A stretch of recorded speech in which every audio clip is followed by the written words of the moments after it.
All right, welcome back. We have made it to chapter 2 of our Love and Deep Space gameplay. I am Atomic Sade, and today we are playing the first mission, chapter 2. So you know what? I'm not gonna waste any more time. Let's get into the story. Whew. The Intel Department Protocol Research Department, VR Training Center, Armory Archives.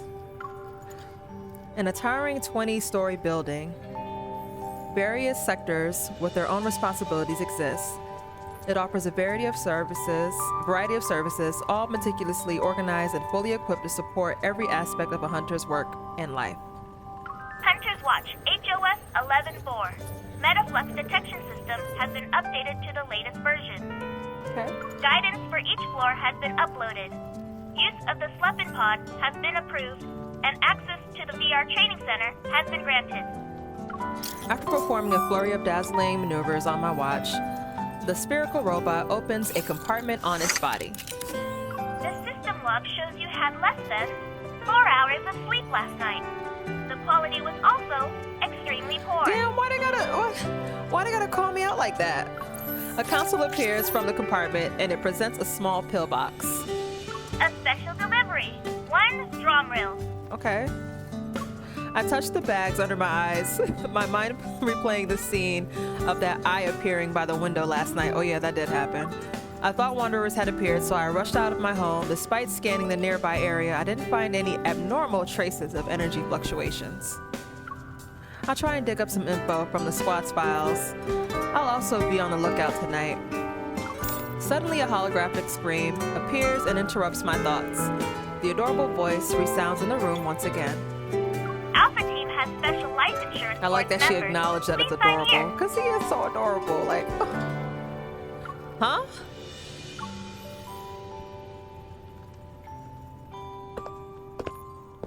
Alpha Team is on the 3rd floor.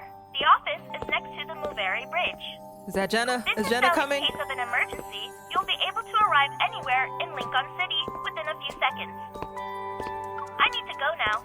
Have a great day. You too? Oh, wait, this isn't Mr. Guidey. This is someone else. This is the other robot. The robot leaves and I'm still alone. I turn around and see my empty office. Sunlight shines through the glass walls, illuminating a pile of untouched paperwork. A new recruit's equipment should be at their desk, and mine is... A newbie. I hear a voice in a corner. A table appears from the shadows, and behind 3 rows of old widescreen monitors is a man with small eyes, scrutinizing me. He must be my teammate. Hello, I'm... Stay right there. Hesitant, I don't move. I inadvertently look at the array of dark-colored monitors. It's rare to see such old-fashioned products in an area of rapid technological advancement. I guess they're mainly used to avoid small talk. The back of the monitors are plastered with dozens of portraits of wanderers, big and small. Handwritten notes containing all sorts of information are present. Among them is a familiar face. Isn't that the Illumivore? The wanderers in the records are all rare. It seems this person is quite knowledgeable. Oh, right. What I saw outside my window last night. I walk up to the monitor and give it a few taps. Excuse me, may I ask a question? Do you think there are wanderers that can turn invisible or disappear in a split second? It's okay if you don't want to answer. What did you see? As if a switch has been flipped, he suddenly springs from behind the desk and walks over to me. Well, it's just... Shh, draw it. His small eyes look surprisingly bigger as they're fixated on me. He shoves a pen in my hand. Its tip a flickering red light.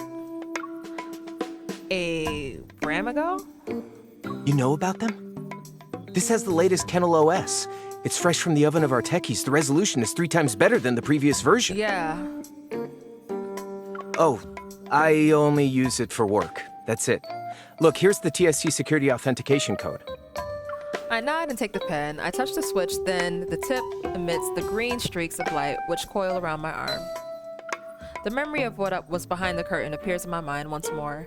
The moment the pen touches the paper, lines begin to dance across it. In a matter of seconds, the fearsome eye is drawn out. It's beautiful. I mean, it looks dangerous. Recalling what I saw, I mainly add a few more details. He's a little too excited about this. That's all I can remember. Just leave it to me. My girl! Nero, Andrew is looking for you. The door swings open. Captain Jenna walks in. It seems she's just returned from a mission. Let me remind you that data analytics is on the 5th floor. If you prefer to hide here for some peace and quiet, you might as well request a transfer. Nero doesn't dare to respond. He snatches the pen and paper from my hand and runs away without looking back. Ma'am? Call me Captain like everyone else. Jenna works too. She's so cool. She's so cool. How's the paperwork? If there are any issues, you should speak up now. Everything's going well, but the squad... It's normal for us not to be here. We don't need to sit in HQ all the time if there's no mission. I see. Perhaps sensing my awkwardness, she smiles. Relax. Yes, our job can be dangerous. But before any mission is assigned, Advanced Tech Labs considers the hunter's evol, overall capabilities, and efficacy. Of course, while efficacy can be measured, people are another story. Outside of urgent missions, you're allowed to pick and choose. Don't worry, you won't be forced to resign from Alpha Team on your first day. I hope not. Understood. Thank you, Captain Jenna. I feel a vibration on my wrist. As I lift my arm, the Hunter's Watch shows me the virtual user interface for missions. Perfect. Advanced Tech Labs has a job for you. Oh, shit. Hear them out first, then go take a Hopping look. right into it. Yes, Captain. Getting to that place will be tricky. I have a 270HM already parked by the Moveri Bridge for you. Jenna's like, we about to kick it into high gear. All right, 2, close encounter. Ooh. All right, commission. Client Henry. It's active. Half a month ago, Mr. Raymond, a renowned collector in the city and the employer of our client, began to exhibit symptoms of mental confusion and other abnormal behavior. He locked himself in one of his collection rooms. After multiple diagnoses, the possibility of mental illness has been ruled out. All right, let's take this mission. The southeastern suburbs of Lincoln City are built near the sea and mountains. Many luxurious villas and holiday resorts can be found here. Its prosperity rivals that of the city center. Yet the renowned art collector, Mr. Raymond, chose to settle down in... This path seems to never end. The steep winding road through the mountains near the western suburbs is lined with trees that could cover the sky. It's like you're in a wilderness. There's nothing to see, and you can't really go anywhere. If your car breaks down here, you'll be in a bind. Making a sharp turn, I notice a familiar car parked on the shoulder of the road. A tall figure stands beside it. As I drive past him, he turns around and we lock eyes. I'm startled by who it is. Who could it be, you guys? Zayne? I slam on the brakes and come to a stop. Then I remove my helmet. You have that look on your face. What is it? He walks to his car and opens the hood. White smoke billows out. I was thinking that maybe I should have been a fortune teller instead of a hunter. You should leave it be, just to be safe. The car system has already called for roadside assistance. Unable to do anything else, Zayne closes the hood, dusts off his hands, and then glances at the motorcycle behind me. Are you already tackling a difficult mission when not even 2 days have passed? Hey. Don't scold me. It's not that bad. I'm just here to see if the client's home has any wanderers. Raymond? You know him? We're not going to the same place, are we? Someone invited me. Okay. So, what are you gonna do? You don't often see Zayne stuck between a rock and a hard place.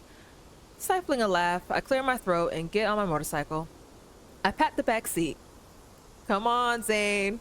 Hop in. Hop on. Come on, let me do a good deed, my good deed for the day. I'll take you there. Will you be... Can your motorcycle do it? Of course. Are you doubting my driving skills? Or this vehicle's capabilities? Both. Okay. Good luck climbing the mountain, Dr. Zayne. Consider it a workout. I start the motorcycle, and the AR navigation system immediately pans out the route.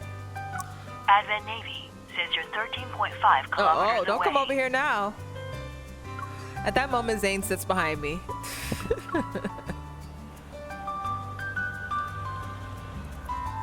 I need to return to the hospital later. Let's not waste any more time. All right, man, let's get to it. You're pretty good at going with the flow. Adaptability is a virtue. All right, buckle up and remain seated. Keep your arms and legs at your side. I'm aware. As I step on the gas pedal, the speedometer needle jumps. Caught off guard, Zayne jerks back. I quickly hit the brakes, but he ends up slamming into my back. Could the driver think of her passenger's safety for a moment? Please? I thought you knew what was going on. I thought you knew the protocol. Yeah. That is a nice mansion. We arrive at Raymond's mansion, and the ornate iron gate slowly opens. We're greeted by a desolate courtyard shrouded in eerie silence.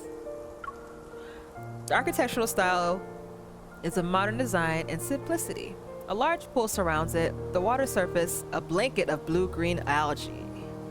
This is so pretty. I need to manifest a house like that. That is nice. Zayne, are you a close friend of the owner? He's a former patient of mine who has a serious congenital heart disease. Aw. What kind of person is he? Is he friendly?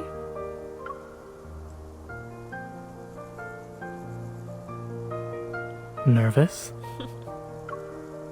Don't clock my tea. Is it obvious? Zayne silently glances at me. A little. This is my first solo mission after all. Weren't you nervous when you did your first surgery? If I said yes, would that make you feel better? Yes, it would. Yeah. A hint of mirth flashes in Zayne's eyes. I wasn't. Oh, my bad. I want to stomp on his foot, but I hold myself back and stomp on his shadow instead. Can you imagine just her just stomping on his shadow? Entering the mansion, my surroundings seem to blur. What captures my attention is the fish tank in the center of the hall. There's no water in it. An odd skeleton sits in the center of the tank, and under the light, it appears dull and pale. Fin-like bones protrude from its pelvis. The skeleton lacks legs, its spine extending like a long string. Its pose is ominously beautiful, resembling a girl sitting cross-legged. This... It's just art. Don't overthink it, Miss Hunter. The butler suddenly appears. He bows before me and Zayne. He doesn't question our arrival. He doesn't seem particularly interested in why we're here either. Hugging the fish tank is a spiral staircase that winds all the way to the ceiling.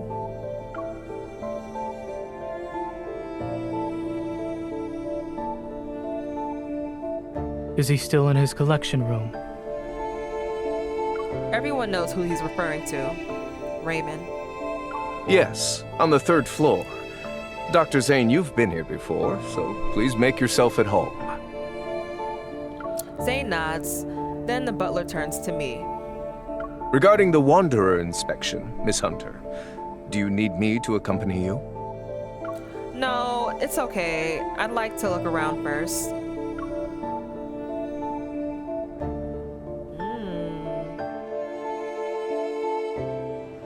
All right, number 3. Powder keg. Well, I thought that said Powder King. After the butler and Zayne leave, I begin to explore the mansion. While the skeleton is suspicious, neither the Hunter's Watch nor my Evol can detect any metaflux from it. Maybe it's just a quirky decoration? I climb up the stairs. Above me is a collection room on the 3rd floor. Through the door, I can hear 2 people talking. I've invited you to my home several times before. You only visit when I'm not feeling well. Dr. Zayne, I wonder if you see me as a patient or just a subject for observation. According to the OXO remote monitor, your vital sign data has improved. The equipment also determined your age to be far younger than what it actually is. Aren't you curious about why I haven't died yet? I'll admit I was for a time. However, it was nothing more than that. The silence in the mansion almost amplifies every sound, making the conversation upstairs anything but pleasant. I'm hesitant about climbing up the steps. I'll wait for them to finish talking. I haven't even taken 2 steps when a bone-chilling laugh resounds, followed by a feeble coughing fit.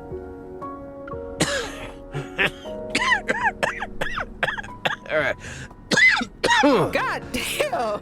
Your colleague praised you, saying there are things only the 2 of you can do. That voice actor said, I'm a cough. I'm very Oh yeah, I'm on that curious cough. now. Xander Sciences will provide you with the best staff, the best lab, and even the best treatment. Let me not laugh at this man's sickness. Dr. Zayne, what you perceive as the limit of your talent is just another beginning in your career. When you reach the finish line, I'll be right there cheering for you.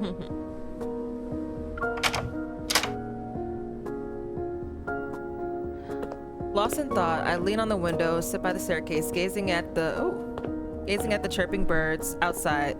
The sound of the footsteps bring me back to reality. I turn around and see Zayne going down the stairs. He doesn't look away. On the handrail, his hands has countless faint scars. Listening in? Maybe. Not really. It seems like someone is trying to headhunt you.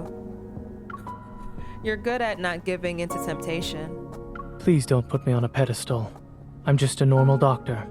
I have no intention of straying from the path I've chosen. Oh, so serious. Eavesdropping isn't exactly polite, especially when Zayne's personal matters are involved. I steer the conversation into a different direction. A normal doctor who won the Starcatcher Award and, oh lord, it's moved too fast, award, and is the youngest person to receive the Lindy Award. I promise I'll never be late to your appointments in the future. I make a gesture to show I'm swearing on my honor as a joke. Zayne reaches out to put my hand back at my side, but then an almost imperceptible ripple appears in the air, like someone plucked a cord. It's a metaflux. The resonance trail leads straight to the collection room. I run up the last few steps, and the Hunter's Watch confirms my suspicions. Are we about to...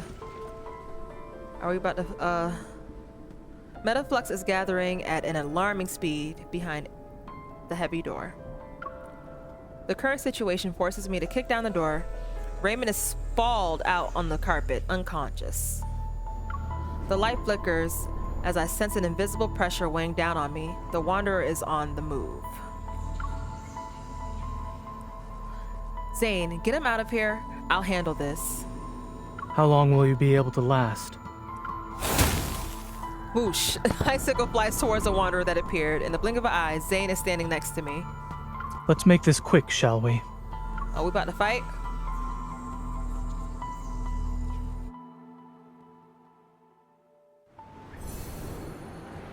You know what? Let's fight. Let's do it.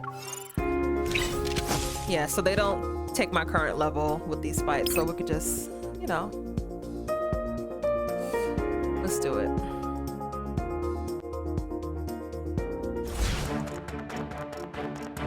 It could appear at any moment.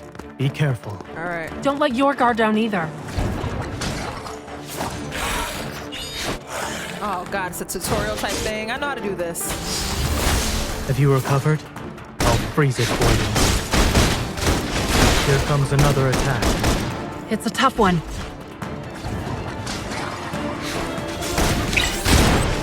You have me, but you need them.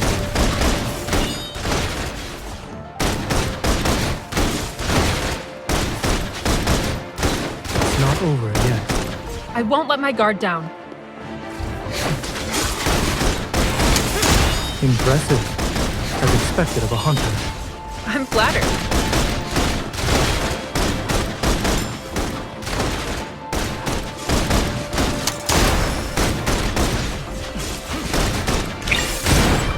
Our culprit finally revealed itself. There it is. Get behind me.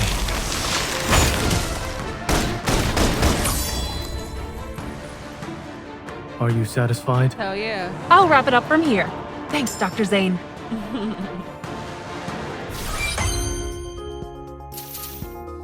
Don't mess with us.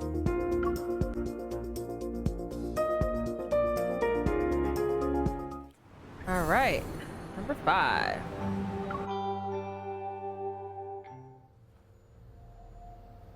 Male, 39 years old. He collapsed from shock because a wanderer appeared 5 minutes ago. No external injuries. His heart rate is normal and his pupils react normally to light. The address is... After contacting a rescue helicopter, Zayne helps the butler move Raymond into another room. The Hunter's Watch scans every corner of the collection room, sending data back to HQ. What? Intelligent Tia type. Estimated threat level to be at least B. Had yet to form a protocore. There are no casualties or any mutaflux. Over and out. A notification appears telling me the mission is now considered complete, but I can't shake off this lingering feeling of unease. While the Wanderer has been dealt with, something still's off about this room. Huh? That's... A stunning oil painting hangs on the wall opposite the sofa. It depicts a brilliantly blue sea with cascading white waves. Each brushstroke feels alive as if countless fairies are jumping out of the water. At the edge of the sea, the water is gradually stained crimson, like something is being torn apart, swallowed, and descending into a blood clot. What a peculiar painting. I try to scan it, but there's nothing. I place my hand on the frame and try to resonate with it. The gloomy weather, the sound of the ocean, a salty humidity slowly creeps into my hair. This is... I come back to my senses and realize I'm standing in the ocean. I turn around and spot a girl by the shore, the lower half of her body submerged in the water. Strange, it's almost like she's crying and laughing at the same time. Her voice sounds beautiful. The swirling fog carries a faint ethereal melody on the sea breeze. It sounds like a song, yet it's also a lament. I can't help but move towards her, but the fog becomes increasingly dense, and everything begins to blur. A chilling cold gradually surrounds me.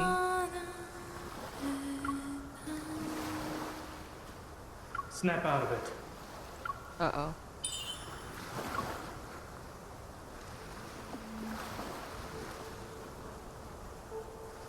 I blink a few times. I'm back in Raymond's collection room.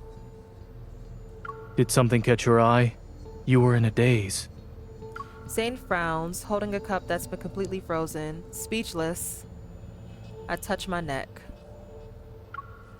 Seriously? You've been smacking it against my neck? Damn, I was like... The teacup didn't work, so I had no choice but to increase the dosage. Oh, I was in the zone. What happened? I shake my head and look at the painting again. A metaflux-infused painting causing hallucinations? Could this be why Raymond was acting strange? Was it also that Wanderer's hiding place? So many questions. The rescue helicopter arrives and takes in the unconscious Raymond. Zayne insists on accompanying him to the hospital. Take care. Try not to forget the time of your next checkup. I know. Don't forget about your car. Make sure it gets repaired. Thank you.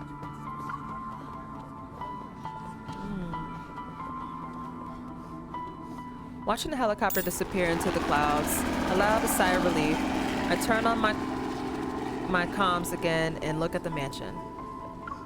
Mission HMU 00483015. Coordinates are my current location. There's an oil painting that needs special treatment.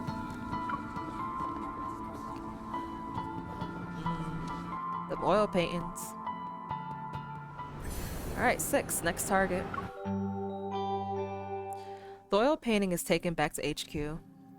I sit down in a chair at data analysis as Tara skillfully pulls up information from various databases. There wasn't a lot of metaflux to extract. It'll be a while before the analysis gives us any useful info. Can we figure out where the painting came from? Already ahead of you. Sold from an art gallery called Flux Arts. It's owned by Thomas. He's a professional art broker. The painting's artist is Rafayel. Rafayel? He's pretty famous, always on the news. Probably why you've heard of him before. Beep, the transmission is complete. Tower of synchronized data appears on my hunter's watch. Rafayel, 24 years old, an artist who returned to the country at the start of this year. He's a once-in-a-century genius. Records show Rafayel came back from a trip not too long ago. He's an odd one. No one knows his background or his hometown. He rarely interacts with other artists. Industry insiders say Rafayel locks himself in his studio for half the year, then spends the rest of his time traveling the world for inspiration. As for his paintings, just last month, his art broke the record for highest selling price at Lizio auctions. An artist of this caliber, meeting him in person might be challenging. I skimmed through the long list of awards before stopping to look at the photo of him. A sense of deja vu washes over me. He's that rambling weirdo with a fish? The photo is a good shot, though the grass in the middle of the crowd. It captures the moment he turns to look at the camera. He seems to be smiling, yet there's a subtle aloofness. He's quite different from the person I met that time. Might be challenging. Still means there's a chance. Where is the gallery located? The next morning, the Hunters Association arranges a meeting with Thomas. He's not only the owner of Flux Arts, but also Raphael's agent. Aside from running the gallery, he handles all external affairs of the artist. Since Rafayel refuses visitors, Thomas is the only ticket to meeting the man himself. A white building stands tall in the city's central business district. Flux Arts is on the highest floor. I'm sorry. Thomas is dealing with an emergency right now. If you're not in a hurry, he said you could walk around the exhibition as you wait. Thank you very much. After giving me a guidebook, the staff member quickly leaves. In the exhibition, the snow-white walls are bare. The overhead lights cast a soft light on them. The more I walk around, the more empty and lonely this place is. There doesn't seem to be any fluctuations. A spotlight illuminates a large oil painting, taking up half the wall. As I get closer to it, I see each delicately painted brush stroke, the different colored layers representing the sea. This painting is... The Day of Ebbing. A voice from who knows where echoes throughout the large exhibition. Sounds familiar. I look around, but the hall is empty. Every year there's a day when the tides go against the ocean currents, and using the night's countercurrent, creatures from the deep sea are washed ashore. Once the tides recede at dawn, they return home. As a result, everything they met that night turns into distant memories of the surface world. Some deep-sea creatures are obsessed with the world outside the ocean, desiring its warmth. They stubbornly wait for the sunrise before returning, all just for a sun they've never, ever seen before. Who are you? The person stops talking. Seconds turn into minutes before he responds in a languid tone. Hey, I'm Rafayel. This is my art exhibition.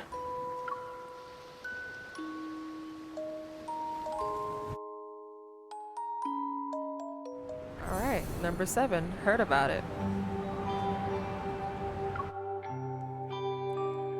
The exhibition hall is silent. The hologram projector casts a soft glow as if to reflect faint particles in the air. Are you...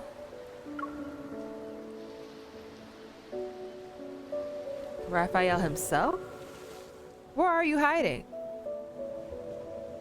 I'm the embodiment of his inspiration and thoughts, more or less. His voice is cold, yet laced with a hint of nonchalance. Ah, it's an AI. Will you answer any questions I ask about the paintings? Yeah, sure. If I know the answer, that is. Well, I'd appreciate if you could show me around.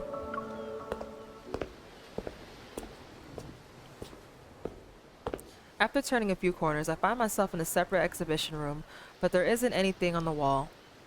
According to the guidebook, the painting that's supposed to be here is the one Raymond purchased. The painting can't be properly displayed at the moment, so we're just gonna use some fancy hologram tech. A beam of light shines from above onto the wall. Colors chaotically mixed together on this makeshift canvas. I'm like envisioning it in my head. Like, have you ever been to the Van Gogh Museum in Jacksonville, Florida? They have like the holographic paint, like the holographic art where like it just live paints and stuff. I highly recommend it. It's really cool. That's what I'm envisioning when I'm reading this. Waves with white sea foam appear, the azure ocean rippling out and revealing a gradient of colors from the water surface to its depths. It feels similar to the painting I saw in Raymond's mansion, but not quite. So, what's the story behind this painting? A dream. His voice is suddenly softer, carrying an indescribable sadness. When I was a kid, I had dreamed I turned into a fish. I swam and swam and swam from the deep sea, seeking a place beyond the water's surface, only to end up in blood-red seawater. The light shifts with his voice, casting a shimmering gleam. It's like looking at the glittering waves. The room seems to ebb and flow like the sea. A pinkish hue gradually shifts into a dark crimson. Why did the sea turn red?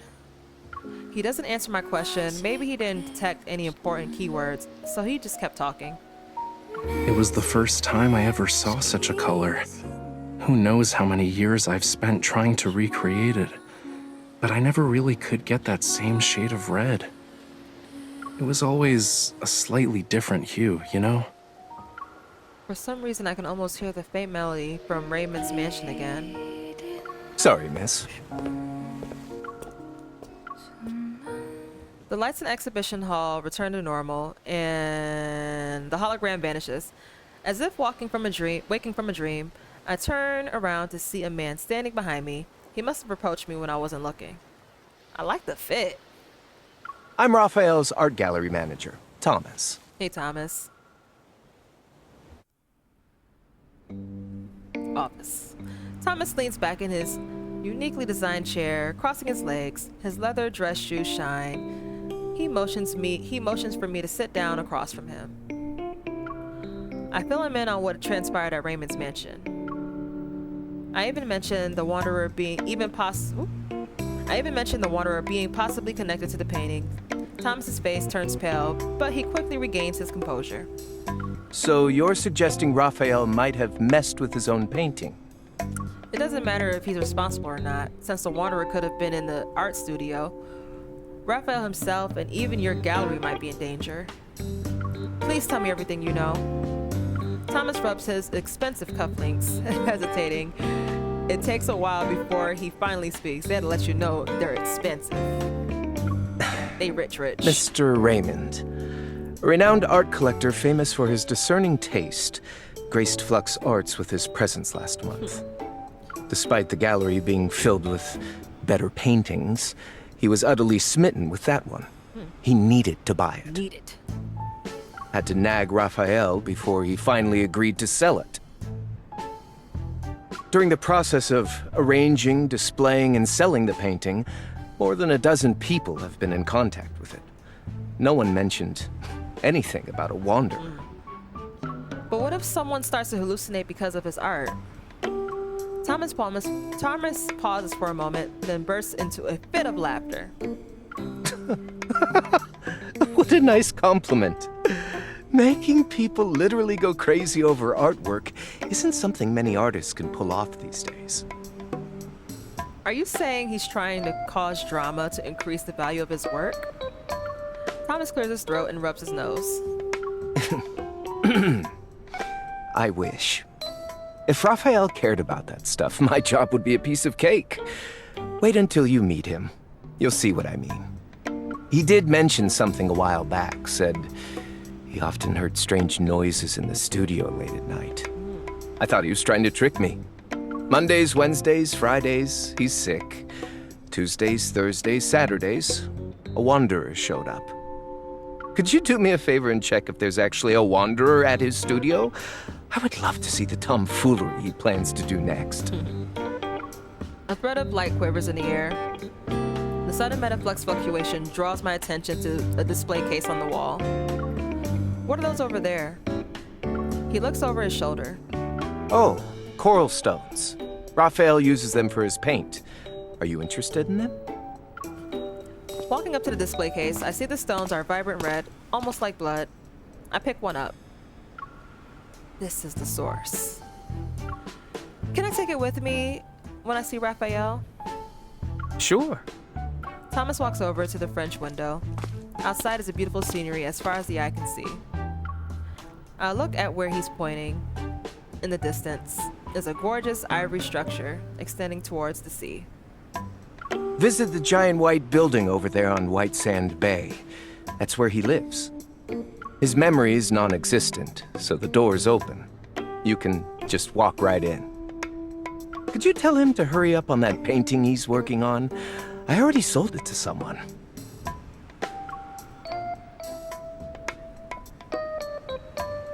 All right. Mischievous artist. All right. Oh, we got a few. All right. I am gonna pause it here, and I am gonna finish the rest tomorrow. Yeah. So we're on 7 right now. So we're gonna start on 8. Studio Encounter. So we're gonna make this a 2-parter. I'm not gonna say tomorrow. We'll make this a 2-parter. So that's it for this first part of chapter 2. Give this video a like if you liked it, and I'll see you for the next half. All right, see y'all.